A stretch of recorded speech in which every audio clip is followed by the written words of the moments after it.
Conclave est un film bien tourné qui a déjà fait parler de lui. Ce thriller politique réalisé par l'allemand Edward Berger, basé sur le roman du britannique Robert Harris, est porté par de grands acteurs, Ralph Fiennes, Stanley Tucci, Isabella Rossellini, etc. Mais voilà, c'est un film qui parle d'un conclave, donc de l'Église catholique. Que peut en dire un catholique alors? La beauté de la photo et des images, le jeu admirable des acteurs, les décors, la réalisation, le rythme haletant, les costumes, la production et la bande originale, voilà tout ce qu'il y a de beau dans ce film et qui mérite l'éloge. Mais j'aimerais revenir surtout avec vous, sans plus attendre, sur ce qui pose problème, car il y en a beaucoup. Et oui, c'est du cinéma, oui, c'est une fiction, on sait, mais tout film porte un message qu'il rend plus ou moins crédible, plus ou moins fort grâce à la maîtrise de son art. Je ne vais pas me concentrer sur l'art, dont je ne suis pas un expert, mais sur le message.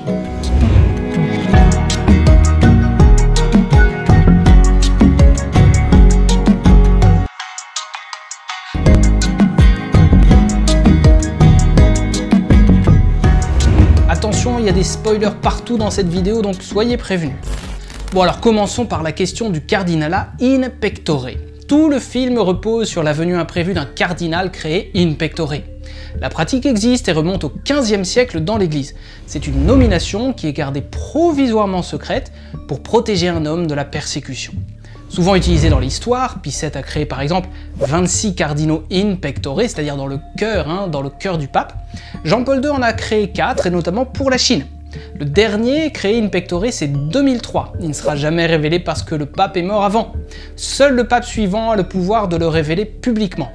Beaucoup ne seront jamais connus car seule la publication officielle du nom de l'élu par le pape lors d'un consistoire lui donne le statut officiel de cardinal avec ses prérogatives, dont le vote au conclave. C'est donc une première erreur de notre film Conclave, où le cardinal Benitez est reconnu et accueilli par le doyen du collège, le cardinal Lorenz. C'est là que vient la fiction qui conduit le roman. Et oui, ça reste une fiction. Pour le reste, on peut sans doute passer assez vite sur les clichés habituels que véhicule ce film. Esthétique catholique fantasmée avec un aspect très renaissance dans la liturgie, conciliabule secret et bruit murmuré de couloirs, espionnage et indiscrétion, stratégie de conquête, affrontements à couteau tiré, scandales en pagaille de toute nature, l'Église est habituée à cette caricature. Problème plus grave, le rapport aux femmes. Dans le film, les religieuses sont censées être invisibles, dit sœur Agnès à un moment, ou bien sont tout simplement abusées sexuellement par des prêtres plus âgés. Toutes les autres, on ne les entend pas. Elles se soumettent silencieusement, dépriment et regardent le sol. Rien à voir avec celle que je connais personnellement. Enfin, à part quelques plans sur des croix oppressantes, Jésus est tout simplement absent du film. Toute prière semble inquiète, douloureuse, la foi ne perce nulle part, ce qui est un peu préoccupant quand même pour des cardinaux. Alors passons maintenant aux choses sérieuses. Le personnage central est le discret Vincent Benitez, qui sera à la fin du film élu pape en raison de sa simplicité, son expérience humaine, sa sincérité. Il a connu la guerre, l'horreur, il a servi les pauvres et notamment les femmes, et il est intersexué, mais ça on ne le sait pas encore. Le problème on le trouve dans son unique discours, celui qui va l'élire pape au moment le plus intense du film. Il exprime 3 erreurs assez graves qu'il faut maintenant regarder de plus près. Première erreur, le sens et la place de la tradition de l'Église, c'est-à-dire de l'histoire. Benitez, dans une homélie fougueuse mais superficielle et un peu adolescente, le futur pape Innocent XIV va poser une vision de l'Église qu'il veut uniquement tourner vers l'avenir. Un avenir plutôt humain. L'Église est ce que nous en ferons, dit-il. Nous, les pauvres hommes pécheurs et non Dieu, seul vrai maître.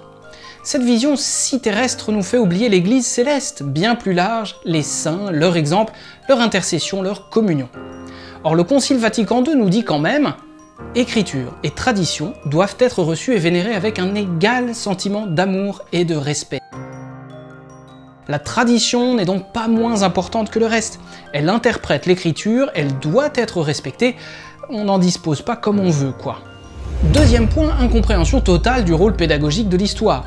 La lettre du pape François, toute récente, sur l'étude de l'histoire de l'Église, nous dit ce passage très important. Si quelqu'un vous fait une proposition et vous dit d'ignorer l'histoire, de ne pas reconnaître l'expérience des aînés, de mépriser le passé et de regarder seulement vers l'avenir qu'il vous propose. N'est-ce pas une manière facile de vous piéger avec sa proposition afin que vous fassiez seulement ce qu'il vous dit? Cette personne vous veut vide, déraciné, méfiant de tout, pour que vous ne fassiez confiance qu'à ses promesses et que vous vous soumettiez à ses projets. C'est ainsi que fonctionnent les idéologies de toutes les couleurs, qui détruisent ou déconstruisent tout ce qui est différent, et qui de cette manière peuvent régner sans opposition. Pour cela, ils ont besoin de jeunes qui méprisent l'histoire, qui rejettent la richesse spirituelle et humaine qui a été transmise au cours des générations, qui ignorent tout de ce qui les précède. Tout est dit. Alors nouvelle erreur, cette fois théologique et biblique, sur le sens de la création et du péché originel.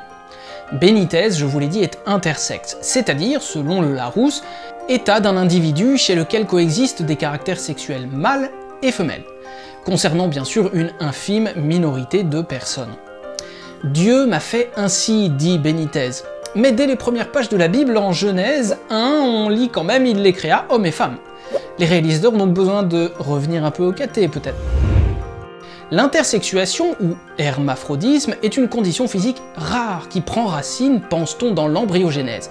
L'Encyclopédia Universalis évoque la piste d'une déficience génétique.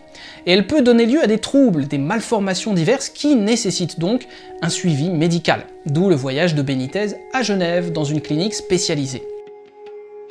La Bible n'en parle pas en tant que telle. On pourrait ranger ça dans les situations de relative faiblesse physique, issues de ce que les chrétiens appellent le péché originel. Écoutons ce que dit le catéchisme. Dans le baptisé, certaines conséquences temporelles du péché demeurent cependant, telles les souffrances, la maladie, la mort ou les fragilités inhérentes à la vie, comme les faiblesses de caractère, etc. Autrement dit, Dieu ne cause pas le mal, la maladie, la souffrance ou la faiblesse, les situations minoritaires excluantes ou stigmatisantes, mais les permet, ni pour les condamner, ni pour les célébrer, mais pour susciter l'amour et la croissance de tous. Compassion, empathie, générosité, solidarité. Pour inviter aussi à se tourner vers lui, vers Dieu, source de toute vie et de toute perfection. Mais tout ça reste des situations humaines préoccupantes, issues du grand séisme primordial qu'on appelle péché originel, qui a mis un profond désordre dans la création de Dieu. Donc attention, Jésus n'a jamais dit devant un malade, un handicapé ou une personne différente « Dieu t'a fait ainsi, bravo à toi, et puis au revoir ». Autre erreur cette fois du côté du cardinal Lorenz. Confusion entre doute et foi. La foi implique l'incertitude, mais l'incertitude veut dire confiance joyeuse, pas nécessairement doute douloureux. Abandon filial, pas forcément crucifixion solitaire. Contrairement à ce que dit Lorenz dans son homélie, il y a des choses que l'on peut certainement croire sans douter. La révélation décrite dans le Credo par exemple quand on est catholique. Plus tard on apprend que Lorenz croit en Dieu mais plus dans l'Église. Confusion curieuse encore, quand on sait que l'Église est le corps du Christ, son prolongement. Tout prêtre et tout chrétien savent bien que les pécheurs ne définissent pas l'Église, et heureusement. L'Église reste sainte, quels que soient les scandales. Elle nous tire vers la sainteté en tant que corps mystique qui nous porte. Elle vaut donc le coup qu'on se batte pour elle, sans abandonner, même si c'est parfois dur. Une erreur sacramentelle enfin. Dans le film, le secret de confession semble apparemment un peu brisé par Lorenz. Si c'est vraiment le cas, excommunication immédiate, et pas évident à régler en l'absence de pape. Et parlons du pape justement. Celui-ci ressemble à François dans le film. Son visage, sa simplicité, son allure, sa chambre sobre comme dans une sorte de Casa San Marta qu'il habite. Avec lui on se demande, la vraie question du film est-elle la place des femmes dans l'église ou bien la place du pape dans l'élection de son successeur? Parce qu'on ignore à la fin si c'est vraiment le cardinal Tremblay ou le pape qui a fait venir la sœur nigériane. Et puis il a créé Benitez cardinal en secret tout en sachant parfaitement sa condition médicale. Il espionnait tout le monde, apprend-on, et puis il était très intelligent. Bref, il tire les ficelles un petit peu depuis la tombe. Or il se trouve que notre bon pape François, modèle de notre pape fictif, a créé plus de cardinaux que ses prédécesseurs, et entraîné certaines suspicions sur une éventuelle volonté de désigner une sorte de poulain. Que ce soit vrai ou non, le raccourci est vite fait. Notre film offre une grande beauté des images. On l'a dit, on perçoit un écho au style du film The Father par exemple, mais la lourdeur des symboles le tire vers le bas. Par exemple, pendant tout le film, la superbe profondeur de champ de la photo Ne veut-elle pas nous forcer un peu à comprendre qu'il y a comme une opacité dans l'église, un mystère entretenu? Les plans sombres règnent partout, tout comme ceux mettant en valeur l'emboîtement des pièces, voulant dire « attention, ici il y a un double fond à tout ». Les chambres des cardinaux ressemblent un peu à des cellules de prison, et puis à la fin du film on passe enfin des ténèbres à la lumière, alors que le cardinal Lorenz soupire un « oh », tout satisfait. Il ouvre la fenêtre en référence à l'aggiornamento de Jean 23, nom qu'il aurait choisi, son fictif prédécesseur, alors que 3 sœurs, désormais en habit de lumière et plus si invisibles, sortent en gloussant de joie, symbole d'une nouvelle ère supposée pour les femmes dans l'église. Si les hommes passent tout le film à comploter, se critiquer et se battre pour le pouvoir, les femmes nous laissent donc, dans la dernière scène, une image de fraîcheur, de sororité et d'innocence. Comme le nom de règne justement choisi par notre nouvelle papesse Jeanne. D'ailleurs, le cardinal Benitez, ce qui veut dire fils de Benito, le béni, le bon, et son prénom Vincent, voulant dire le victorieux, eh bien il est découvert dans une première scène où il dort innocemment au milieu de la tempête, tel Jésus sur la barque battue par les flots. L'image est parlante. Les cardinaux tradis en prennent un peu pour leur grade, à l'inverse. Ils portent l'or, comme Benoît XVI, alors que les libéraux se contentent de l'argent, comme le pape François. Tout au long de l'intrigue, on ne suit que les stratégies du groupe libéral, le groupe des tradis étant représenté sans nuance par divers personnages solitaires. Le Nigérian Adayemi, ce qui veut dire « la couronne me va bien » en Yoruba, qui est homophobe et coucheur. L'ambitieux Tremblay, canadien avide d'argent et corrupteur. Et surtout, l'italien Tedesco, celui qui vient d'Allemagne, un autoritaire imbu de lui-même, rétrograde, islamophobe et raciste. Les cardinaux libéraux, eux, sont moralement irréprochables. Il ne manque que de courage et de foi pour Laurence, d'ailleurs l'homme des lauriers en latin, pour aller plus loin et mettre un indispensable coup de pied dans la fourmilière vaticane. Toutefois, le découragement de Bellini, Petit Beau en italien, le pousse à l'égarement à la fin quand il semble qu'il se soit laissé un peu corrompre par le machiavélique Tremblay. Les deux bords idéologiques échouent donc en un sens, même si Benitez n'est pas vraiment conservateur, on le sent.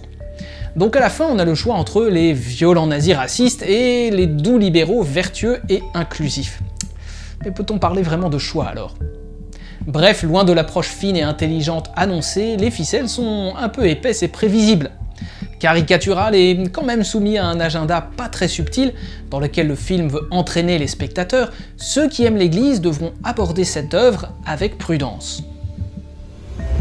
Mais bon, Conclave reste un film malgré tout, c'est-à-dire une vision artistique, scénarisée, storyboardée, répétée et montée. Rien n'est innocent dans ce film, contrairement à notre personnage principal.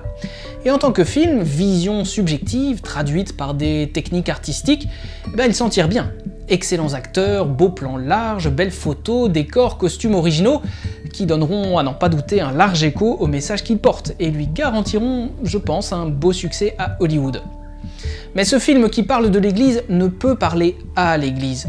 Parce qu'il a été fabriqué par des gens qui, on le voit bien, ne semblent pas connaître l'église sinon de l'extérieur, par des stéréotypes les plus communs, et puis surtout ne semblent pas l'aimer particulièrement.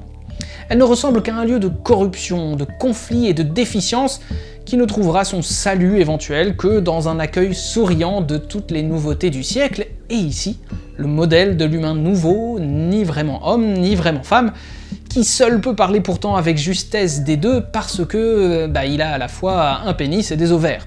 Un cardinal in pectore tout à fait fictif, mais certainement très présent dans le cœur de l'équipe du film, c'est sûr.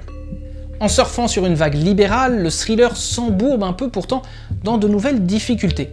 Ne va-t-il pas soulever de vigoureuses protestations en semblant dire qu'une femme se définit par un utérus et des ovaires? N'est-ce pas une vision un peu rétrograde finalement, voire transphobe? On s'arrête là et on laisse cette question aux experts.